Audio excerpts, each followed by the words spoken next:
Hello, it's Nikki, and welcome to episode 17 of this Blocking and Stopping series.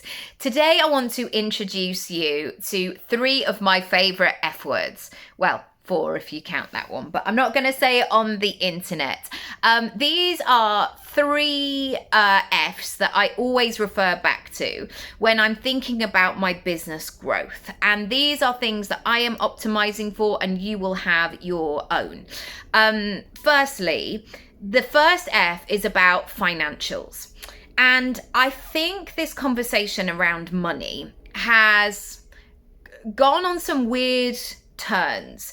And I've certainly had my own experiences in this way. You know, when I started out as an actor and I wanted to be a creative, people would actively say, there's no money in this, you can't do this, you have to be a starving artist, don't sell out, otherwise don't make it about the money because it never will be. And then on the other hand, they would be talking about Hollywood and all of that money. And it felt like there were so many conversations that were missing from this moment. At this stage in my life, at 44, with 2 kids, a partner, a house, a mortgage, all of this, financials for me, and I hope it will be for you as well, needs to feature in the self-care conversation. Non-negotiable. Because if you cannot have money, if you don't have money accessible to you, you can't really exist in the world. And I know we all might have this dream of being off grid or living on a boat or, I don't know, in the woods and just, you know, saying no to everything. But the likelihood is, however much you scrimp and save on your lattes and all of that stuff, because this is the thing, especially for women, I think we are good stewards of money and, you know, we try and do the right thing and follow the rules and all the rest of it. Ultimately, you need to have that cash coming in.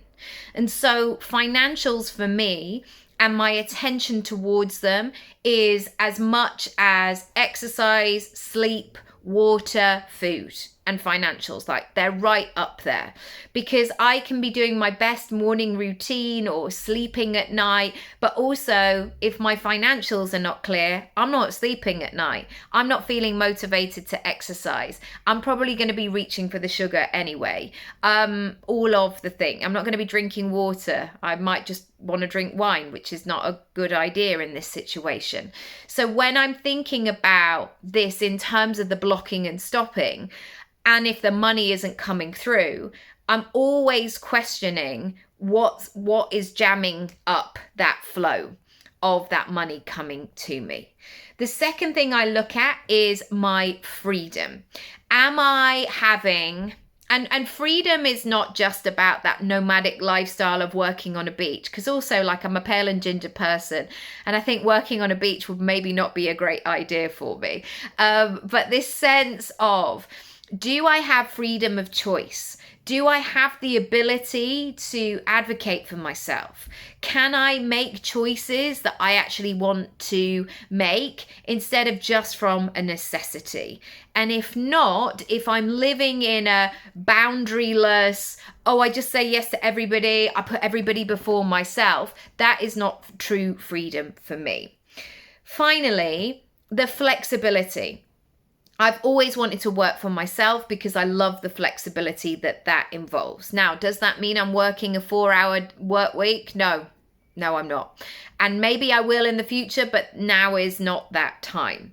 And that doesn't mean to say that I don't work odd hours sometimes or do things that, you know, you might not be doing on a bank holiday. I might be doing a full day of work because that works for me and that kind of fits in with the rest of how our week or month or year is going.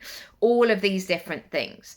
So when we think about flexibility for me and for you, it's completely personal of what you want that to be. And once again, we can block and stop that process by not having systems in place, not having structures, not having support, not asking for help.